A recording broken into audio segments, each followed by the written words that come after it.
This is the final episode in a 4-part series.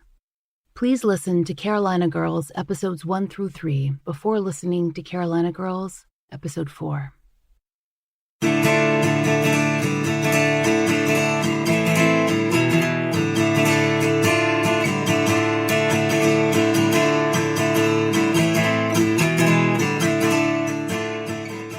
This is the Fall Line.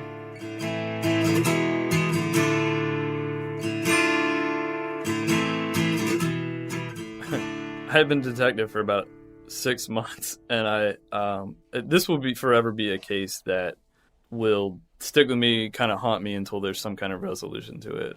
It was one of my first major cases, and to this day I get excited about the case. When I heard, there was another people coming in to look at Aaliyah, I was like, ugh. Because it then evokes all that, like going back to that time of it.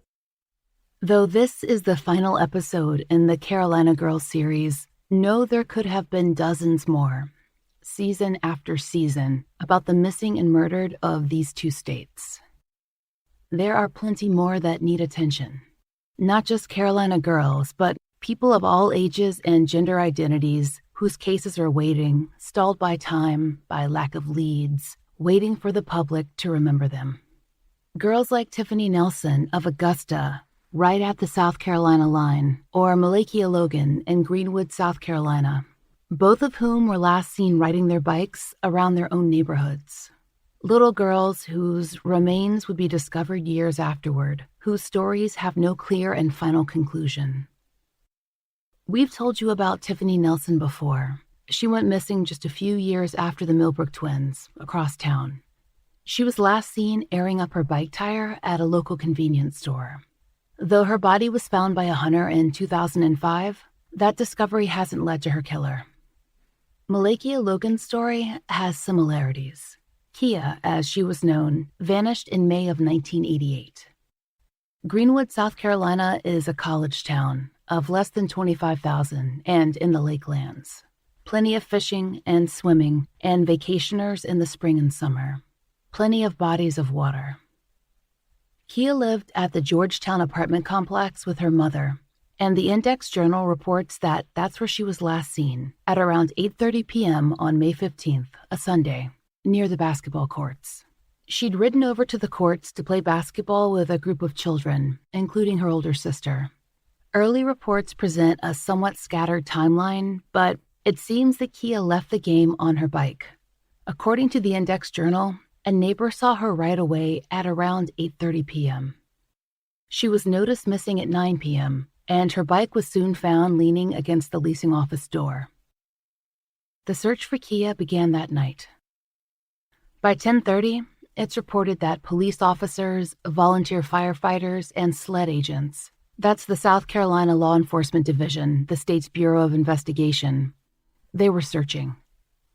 Within 24 hours, scent hounds and a helicopter were also brought in. By the 19th, the Index Journal announced that there was a composite sketch of a possible suspect, but that ground searches had turned up nothing. Eventually, there was also a reward. Investigators were circumspect, offering few details on what might have happened to 8-year-old Kia. Her case was covered in detail by our friend Michael Wieland of the Unresolved podcast, and he especially focused on the pain and frustration felt by Kia's mother, a local school teacher, as she waited for weeks and then months to hear what had happened to her child. It would be 2 years before some answers came. The Index Journal reported that in 1990, a hunter found a skull, one likely belonging to a small child. Per the Index Journal, it would take another 8 years to identify that skull as Kia's, with the final testing confirmation coming from the FBI. Though a suspect was eventually developed, even named in the media, and thought to be the perpetrator of a number of child abductions in the Southeast, he was never prosecuted for Kia's murder. To hear more on those proceedings, please check out The Unresolved. Michael's episode is a thorough examination of this case. As of now, Kia Logan's case remains open, and her file cold. No updates are available. If there's one thing that the past 3 years of podcasting have reinforced, It's that disappearances aren't treated equally. Even babies can vanish without a ripple. Just look at Raymond Green, who we covered in Season 3. He got a paragraph on page 10 of the Atlanta Journal-Constitution. And when an older child or a teenager goes missing, media coverage can get even more shaky. They're often assumed to be runaways. Even when foul play is immediately suspected, there's no guarantee that families and authorities will be able to construct a precise timeline, especially when the missing young person is legally an adult who can come and go as they please, and if they aren't following a strict schedule of school and home, and if they're not under relative supervision. If a missing person splits their time between homes, whether for work or convenience or out of necessity, it can take even longer to realize that they're gone. In 2020, we always have our phones, tracking us even as we keep track of each other. But in 2014, it was only 6 years ago. There were iPhones, and there was social media and cameras on nearly every device, and most everything else we count on today. But it was also a time when phones weren't necessarily omnipresent. You might leave yours on the charger when you ran out to the store, or forget about it overnight, or turn it off and charge it in another room. That's one thing. Another thing is the ability we have now to make a story go viral. In 2020, social media can spread a case or a cause when traditional media won't. Something happens on the street, and passersby pull out their phones, ready to witness. But in 2014, social media hadn't yet reached its full potential. Just 3 years later, in 2017, Twitter was powerful enough to draw national attention to a story about missing Black women and girls in Washington, D.C. Though it turned out the data concerning the specific D.C. cases was inaccurate, social media highlighted a real crisis: higher rates of disappearances and death among people of color, especially Black and Indigenous Americans, and uneven media coverage in a world where the news is always on. So, social media has been used as a tool to address that. Whether it's alerts from NCMEC or campaigns from groups like Black and Missing or the Aware Foundation, or by offering another way to share Amber Alerts and Maddie's calls. But it doesn't take the place of sustained, concentrated, traditional media coverage. Even with our access, we can still miss out on the coverage that affects us day to day, what's going on locally in our own cities. Missing persons cases need both national attention and local effort, especially in a time when people are less likely to pick up a newspaper and scan for regional stories or sit down and watch the local news. Local journalism has to be sustained, and it has to report on all the people that it serves. When Aaliyah Bell, a young woman who was living in Rock Hill, South Carolina, disappeared in November of 2014, her face was flyered all over town because her family put those flyers up. They spoke to neighbors. There was coverage in the local paper, the Herald, and we found 2 more articles in the Charlotte Observer, a North Carolina paper. Aaliyah's family and the Rock Hill Police Department spoke to local television media, and a few of those videos remain online today. But her story never picked up steam on social media, not Facebook or Twitter or Instagram. Like Shakimia Pate, who we talked about in Season 5, her disappearance was known in the area, but not much further. She was a teenager who used social media often, but that social media hasn't helped in solving her case. And that's a shame because Aaliyah's story, it's the kind of story that people would come back to, wondering again and again what could have happened, if they knew about it.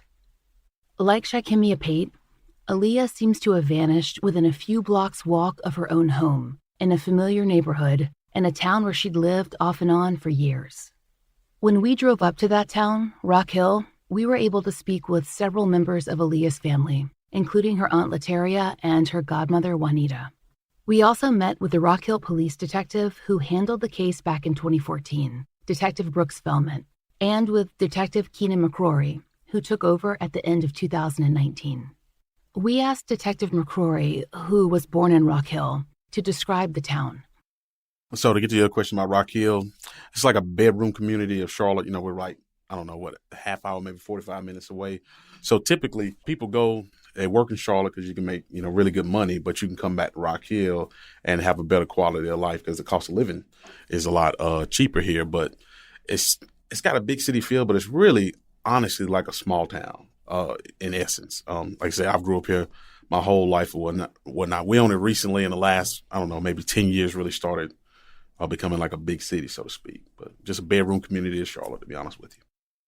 As far as mid-sized southern cities go, Rock Hill is fairly typical. The crime rates are higher than the national average, especially for cities of comparable size, but violent crime rates have been on the decrease since 2017. In 2014, the poverty rate was just a hair below the national average, and its median population a bit younger, likely due to the presence of Winthrop University and nearby York Technical College. The population of Rock Hill is majority white, with African American residents making up a sizable minority at nearly 40%. As Detective McCrory said, plenty of residents work over the state border in Charlotte, but Rock Hill also employs many citizens in the manufacturing, technology, and health fields. In general, the town hasn't received much national attention, not since 1989 when Hurricane Hugo ravaged the city, taking down infrastructure and closing schools for nearly a month. This is the town where Aaliyah lived for a large portion of her life. Aaliyah Bell, who also went by her mother's last name, Hall, spent most of her time in Rock Hill with her godmother, Juanita, and her maternal grandmother, Jacqueline. Those two women were Aaliyah's primary caregivers in her childhood. In the news press surrounding Aaliyah's 2014 disappearance, she's often presented as transient, couch surfing from one place to another among a number of relatives and friends who didn't know where she was or who she was with. Her family has disputed that presentation. They feel it's described as though she didn't have a home. According to her relatives, from the time Aaliyah was a few months old, they split her time between her grandmother and her godmother's house so that one person had her when the other was working, or for the school year, or for a month. The family very much describes it as a collaborative effort. According to her godmother, Juanita, this meant that throughout childhood, Aaliyah only ever spent a brief time in daycare, and then only one that was run by someone that Juanita knew personally. When Aaliyah came to me, she was about 3 months old. My daughter and her mother worked at Accurate, and Shamika wanted to go out that weekend, and she didn't have a babysitter, so Mika said she would take her. And when she came in to me, she had these big, beautiful eyes and curly hair and just slobbing all over creation, and we just fell in love with her. From then on, up until she was at least 6, we had her off and on the weekend. Off and on the weekend, because my daughter had just adopted her. My baby girl, Quita, she just adopted her. That was her baby. And she would come and stay with us, and she would tell me she ready to go home. She would go stay with Jackie, and then she would come stay with me. And during the summer, wherever her mother was, that's where she was. She would go to her mom during the summer. Her aunts, Lateria and Narisha, were close enough in age to Aaliyah that they were children together. When we sat down with Lateria and Juanita, Lateria talked to us about what it was like when Aaliyah came to stay with her family. I remember when she came with us for the first time, and me and Narisha, that's my sister, we're 11 months apart. Me and Narisha, we were like, "Ma, so Leah gonna stay with us?" And she was like, "Yeah, for a little bit till Mika get her stuff together." And we was like, "Okay." So the first week we were okay, right? So we were a little spoiled too. So we were like, okay, well, she gonna be here for a little bit. But after the first week, I mean, it's just like, hold up now, she getting all our attention. Wait a minute, we gotta talk about this. Ma, she gotta go to Aunt Kat's house with us too. So, and then, then we all start going to school together. And so it was like, "No, that's my niece." And they'd be like, "What? Y'all 11? How y'all got a 6-year-old niece?" Like, how that happen? That's our niece. And she be coming through the hall, "Auntie, we gotta get on the bus." And we'd be like, man, I'm used to being the baby, so I'm not used to being embarrassed, right? So that's a big thing for me. I'm like, what you doing? Be quiet. I'm around my friends. That's not how we do it. Right. You gotta chill. They also described Aaliyah's personality, traits that stayed with her into young adulthood. They remember her as kind and funny, but maybe a little naive, a little behind in maturity, and willing to work hard to please those around her. Her maturity level was not up to where it should have been. But she knew life. She knew life. I think that came from that step that comes in with the being vulnerable. Just saying like, oh, well, I haven't been able to get all the attention I needed from where I should have got it from. So this is the only way I know how to receive that attention. And so that, I think that's more so what that is. But I do definitely agree with you. Funny and outgoing, determined, very nurturing. Leah has been like, she was there when my sister had her kids. And when I tell you will cuddle and lay up under a baby all day, she was just very nurturing. Her spirit called it. Like, you know, just being able to love on someone. And that was at an early age. Like, cause like I said, we're 6 years apart. And I remember when I went through this bad breakup, and we were all staying actually on the road over. We were staying in the house over there. And I went through this bad breakup. I was so sad. You know how us girls do. We'd be in the corner crying. But she was like, Auntie, you sad? I was like, yeah, I'm sad. And I had to be older. I had to be like 21, so she was like 15. And she knew I was sad. My mom had us twin beds, so me and her had to share a room, and my sister had a room. And it was like 2 o'clock in the morning. I was over there crying. I thought she went to sleep. She got in my bed and she just held me. She was like, it's okay. I'll hold you. I was like, girl, move. But at the same time, I was like, this feels so good because I'm so sad. So sweet. Yeah, I'm like, she was very, like, you know, people have their downfalls, but like nurturing, caring. Her mentality of taking care of family was first. You couldn't top it. It was first. You're not gonna say nothing bad about my mama, my grandma, my godmama, my aunt, my cousins. Nobody. Caring, determined, funny, vulnerable, wanting love and validation, thoroughly committed to her family. That's how her aunt and godmother describe Aaliyah. Maybe too ready to assume the best about people, especially if she enjoyed spending time with them. She'd had a hard time in school. Aaliyah's family told us that she had a learning disability, but that it hadn't been formally classified. While she was living with her mother in Colombia, she dropped out of high school. When she came back to Rock Hill, her family wanted to help her complete her education. Juanita, her godmother, thought that she needed to finish and get her GED so that she could enroll in cosmetology school. Aaliyah had a natural talent with hair and was very good at styling her own and other people's, a skill that she could capitalize on with the right training. So Juanita made her a deal. Finish a high school equivalency program, and the family would help her with beauty school tuition. In 2014, at the time of her disappearance, Aaliyah was enrolled in GED classes. Juanita explained to us why she felt it was vital to Aaliyah's future success. And I had told her, I said, once you get your high school diploma, I will help you go to cosmetology school, because she could do hair. And she wanted to do makeup. She wanted to do all of it. I said, well, that's where your money come in, doing the makeup and the hair. So we had agreed that if she got her high school diploma, that's what would be the next step. I told her, you can't do nothing without that high school diploma. I said, you need to at least get that or your GED 1. I said, because the high school diploma counts. The GED will step in. But if you don't have anything, you just on a long cause. You just lost. So, Aaliyah had moved back to Rock Hill and was taking classes, on her way to her goal of cosmetology school. She wasn't working at the time, so she spent the time that she wasn't in classes as most teenagers would, sleeping in, visiting friends, posting on social media.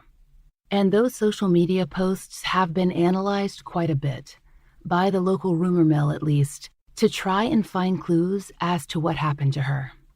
Some of the photos on Aaliyah's social media accounts are taken in hotel rooms, rented by friends who wanted to hang out away from family. She was like many other teenagers, exploring her identity, going out, maybe pushing the boundaries a little. Her social media accounts are mostly filled with pictures of outfits, new hair, and the 3 stars that she had tattooed along her upper stomach. When we spoke to Rock Hill law enforcement, who looked extensively into Aaliyah's life, they shared their assessment with us. Just like you said, from what I saw, she's your typical 18-year-old, just kind of living that life, maybe a little knucklehead as far as people trying to make her make good decisions about where to stay and what to do, but she wasn't out here just tearing it up and just doing a bunch of crazy stuff. You know, she's just living a normal 18-year-old life. As I say, it's no different than any of us. Yes. You have to keep in mind, by the time Aaliyah moved back to Rock Hill, she was legally an adult. If she decided to spend the night out, she could, though she still had to follow the house rules when she was with her godmother or her grandmother. Juanita told us that she had a strict curfew, that Aaliyah needed to be home before Juanita went to bed, which was around 11. After that, the front door would be locked. Aaliyah was aware of this and would plan accordingly. Her godmother remembers making that clear the night Aaliyah disappeared. But she had told me that Wednesday night, she said she was at the door and she had this old pocketbook on her arm. I said, "Oh, you ain't coming back?" She turned around, she said, "Yep." And she went out the door. But I had told her, if you're not in this house by the time I go to bed, you locked out. So she would always try to be at home by 11 o'clock, because that was my bedtime. 11 o'clock, I'm in the bed, and I'm not getting back up. I would have got back up if she had came. But, I tried to put the fear of God in her, and it worked. It was the week of Thanksgiving 2014, and Aaliyah had settled back into her life in Rock Hill. According to Juanita, she'd planned on getting up early the morning of Thanksgiving and helping multiple relatives cook.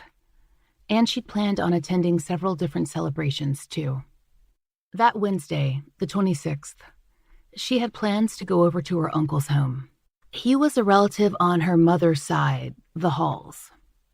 According to her family, she hadn't grown up spending time with him, so the reacquaintance and closeness was new. Her uncle, Bobby, lived near her godmother, Juanita. Hanging out with him meant that she spent more nights at Juanita's than at her grandmother Jacqueline's, though most of her belongings remained with the latter. Though she often hung out at her Uncle Bobby's house, her godmother and aunt tell us that she didn't sleep over. Instead, she'd walk back over to Juanita's before the door was locked at 11. It wasn't clear that night if she planned to head back to Juanita's afterward. The house was pretty close, or to her grandmother's, or to a friend's, but Juanita was not expecting her back. When Aaliyah left Juanita's house that night, it was about 9 p.m., and the walk was short, just a few blocks. Aaliyah's family tell us that they didn't like her walking around town, which is what she did when she visited her uncle. When she went out with her friends, she generally rode in a car.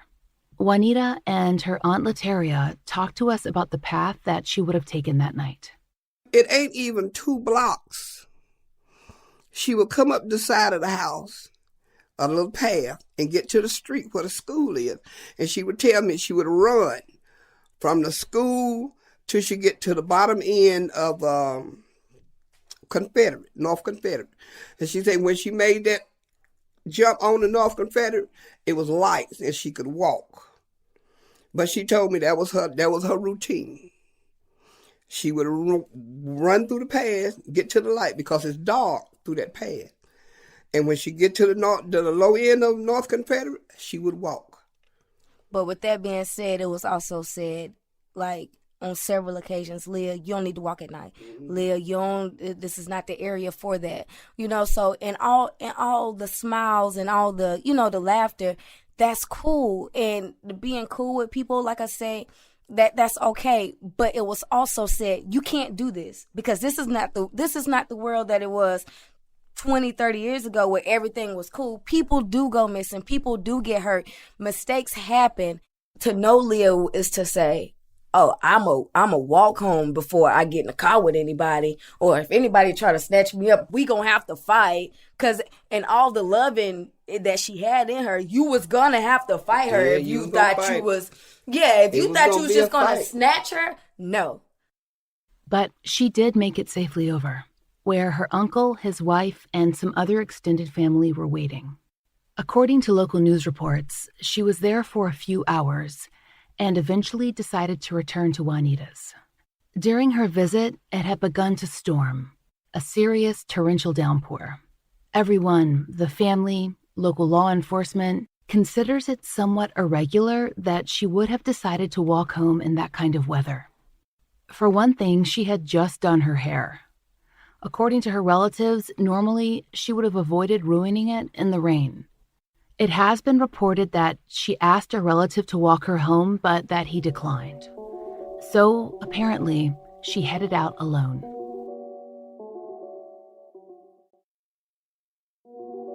And here's another thing. She left her cell phones and her wallet behind. She was carrying 2 phones because one, her iPhone, was out of service at the time. There's not a clear answer as to why she would have left them behind or braved the weather at all. All we can say is that it's the last time anyone that we know of saw Aaliyah. It's still upsetting for Aaliyah's family to think of her out in the rain alone, so close to home. Her aunt Lataria discussed that during our interview. It was said that before she left out the house, she was saying, can somebody walk me home? Or can somebody go with me? Or, and they were like, no, you walk that walk every night. You know what I'm saying? And my mom would tell her all the time, she'd be like, where you at? And she'll say where she was. And my mom would be like, that ain't the place for you. Thanksgiving came, but Aaliyah didn't arrive at either celebration, not to her godmother's or her grandmother's. They kept expecting her to walk in one of the doors. Juanita thinking Aaliyah must be with her grandmother, and Jacqueline thinking that she was with her godmother. At this point in the story, the family's memories of events and law enforcement records differ in terms of some of the information provided, and occasional dates and precise times. We've found this to be true in nearly every case, that memory isn't precise and linear in the middle of a crisis. Time has the same effect. Even the detectives' memories varied slightly from their own notes, which they later checked and provided. Thus, we present here a combination of the family's recollections of events and the records as provided by Rock Hill law enforcement. During our interview with her, Juanita remembered getting a phone call after Thanksgiving. On the other line was Aaliyah's Uncle Bobby, the one that she'd visited that Wednesday night. He said that he hadn't seen Aaliyah in days and that she was missing. That's when Juanita called police. Per the Rock Hill Police Department's internal records, which they shared with us, that call would have come in on Saturday, November 29th. The report noted that an officer responded to Juanita's home and entered Aaliyah's info into NCIC. According to our interview, it was the family's recollection that they could not speak to a detective over the weekend, rather than a uniformed officer, because those personnel were out until Monday the 1st. Rock Hill tells us that there would have been one detective on call over the weekend, but whether that was communicated to the family is unclear. Aaliyah's aunt Lataria and the rest of Aaliyah's family began searching for her that weekend. This would have been Saturday the 29th and Sunday the 30th. They realized that, after speaking to one another, the last time they'd seen her was Wednesday night. So they began to retrace her steps the best they could and to speak to everyone.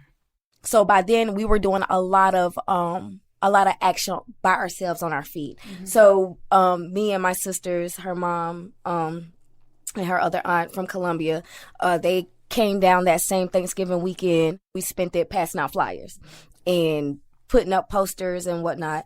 And while we were doing that, it was like we had just got done and we were going to do like a little candlelight. And, we were just trying to cope each other, basically.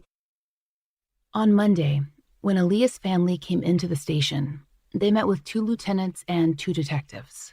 According to the police file, The family established a timeline of events and gave the police several names to check out. People who might know something about Aaliyah's disappearance or life events directly preceding it. So that Monday, that day they met with us, they were like, well, we checked here and we checked. So the family had already done a bunch of looking around. They weren't holding anything back with anybody they talked to. And we started working on every lead they gave us. They gave us, probably filled out 2 pieces of paper with notes and stuff, handwritten notes on it of phone numbers, people to contact, people that she hung out with. And we started going through all those kind of methodically through that entire day and the next several days, actually.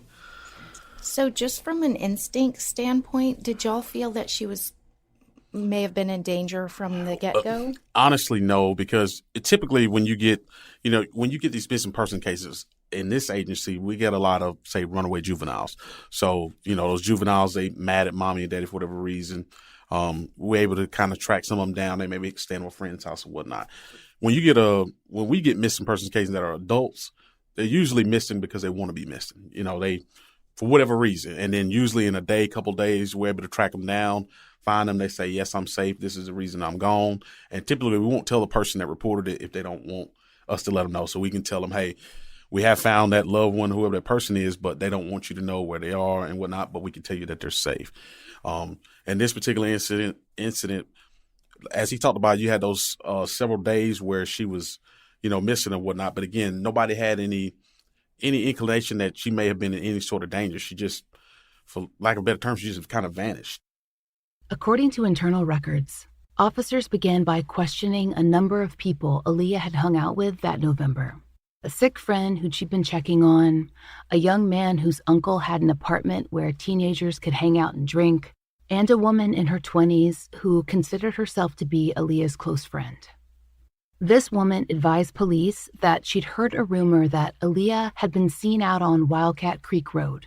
That's about 11 miles from Confederate, the road where she was last seen.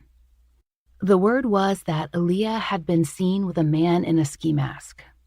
So, on December 2nd, officers responded by taking flyers to the neighborhood. They spoke to residents who said they hadn't seen Aaliyah. The day before, December 1st, Aaliyah's family was out doing their own canvass and flagged down a passing officer to report that a woman in the neighborhood, the uncle's neighborhood where Aaliyah went missing, had heard screaming that Wednesday night. When the officer questioned the neighbor, she said that she'd heard yelling and banging on her door, but didn't see who'd been on her porch. If it was Aaliyah out there screaming, this neighbor couldn't offer any illumination as to what had been happening. On December 4th, Aaliyah's family was on Wildcat Creek Road too. The neighborhood, which includes a big wooded area, had become a concern. The same friend of Aaliyah's who had told the officers about the possible sighting had contacted Aaliyah's family and had told them there was something rotting out there in the forest, something that needed to be checked out. Aaliyah's family was, of course, terrified. By this time, all of Aaliyah's aunts and her mother were in town. They drove out to the area to investigate. The family tells us that when they went to the site, they indeed noticed the smell. Rather than enter the woods and disturb a possible crime scene, they called the police. The officers who arrived went into the brush to investigate. Eventually, they reported back. They'd only found the partial remains of a deer. In the news articles that covered Aaliyah's disappearance, there's never a person of interest named.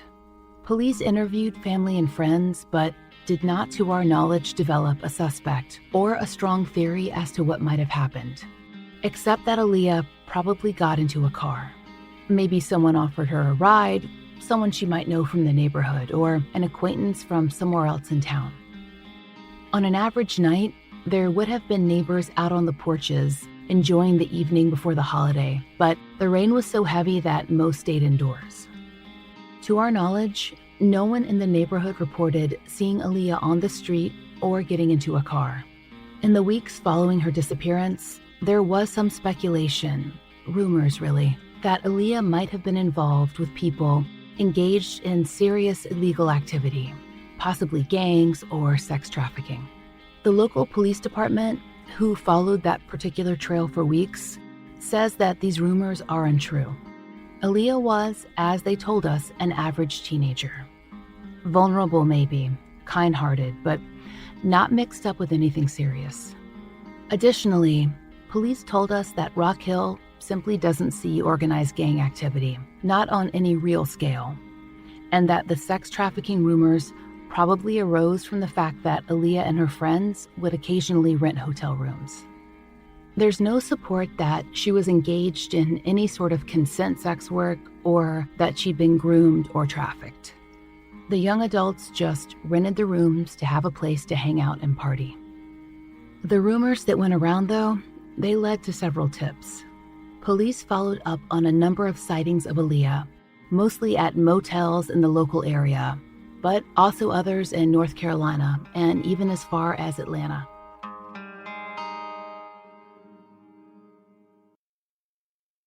Per the Herald, and verified to us by police, some of these tips were based on ads posted to the now defunct Backpage. Police eventually identified and then ruled out each of the women featured in those ads. Aaliyah's friends were questioned, including a new boyfriend who lived across town and was not in the area at the time, and the female friend who usually rented the hotel rooms. In fact, the police spent a good bit of time questioning that particular friend. She successfully passed multiple polygraph tests, and investigators tell us that her story checked out too. And then, without more information coming in, the investigation lost steam. The case has been in the hands of a number of detectives, though Detective Felmet, who you've heard throughout this episode, was on it the longest. He now works in cybercrime, and Detective McCrory, the Rock Hill native, has been assigned to the case. He tells us he's ready to go back through it, speak to Aaliyah's relatives, and look at new possible leads. To get those leads, though, he needs information. There were dozens of houses in that neighborhood, and hundreds of friends on Aaliyah's social media, and many more people who knew her from around town. Between all of those possibilities, there's got to be someone in Rock Hill who can give investigators a viable lead. Like so many of the families we spoke to for this series, Aaliyah's relatives mark each change in their lives knowing it's another development. A baby, a holiday, a new career, a big move that they can't share with her. Her Aunt Lateria and godmother Juanita spoke to us about what it's like and how it makes the waiting even more difficult. But that's the only thing Lil kept saying. I'm going to be an aunt one day, too. I'm going to be like y'all. He was like, nah, you can never be like us. You can never be. She's like, yeah, I'm going to be just like y'all. I'm going to be an aunt one day. And about 2 months after she went missing, my niece found out she was pregnant with my great niece. So it's a lot of stuff that we're hoping that she returns so we can tell her about it and just be able to laugh and giggle about it again, you know? But I definitely agree with you. When she come back, we'll be in a position where we can laugh about it. But see, right now, it's so serious. Till, when my kids talk about it now, I get upset. First thing they say is, oh, Lord, and they may crying again. Yeah, I'm going to cry. I told them that was my heart. And I just can't understand why somebody would do this. And my prayer each night is that whoever did this would not go to their grave with the information of where Leah is and why you did this. Because she didn't ask for it. She did not ask to be taken away. She was really going into the prime of her life. Yeah. I told her if she go to school, I would help her get anything she needed. What you want, I'll help you get a car, whatever. As long as you do right. Yeah. As long as you do right. But she was just, I just don't know what happened.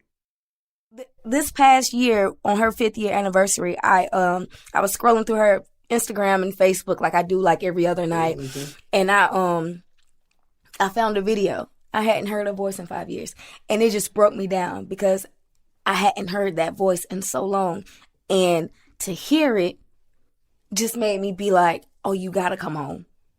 You got to come home. and it has to be immediately. Like, you need to come home, because I forgot what it felt like to hear that.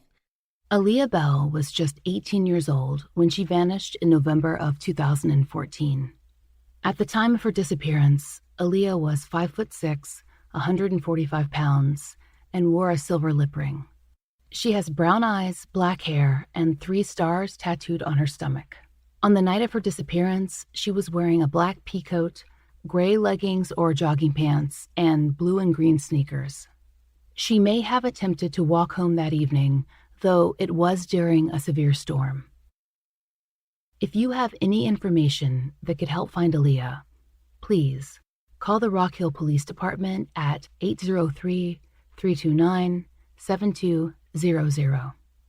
If you have any information concerning the death of Tiffany Nelson, call the Richmond County Sheriff's Department at 706-821-1000.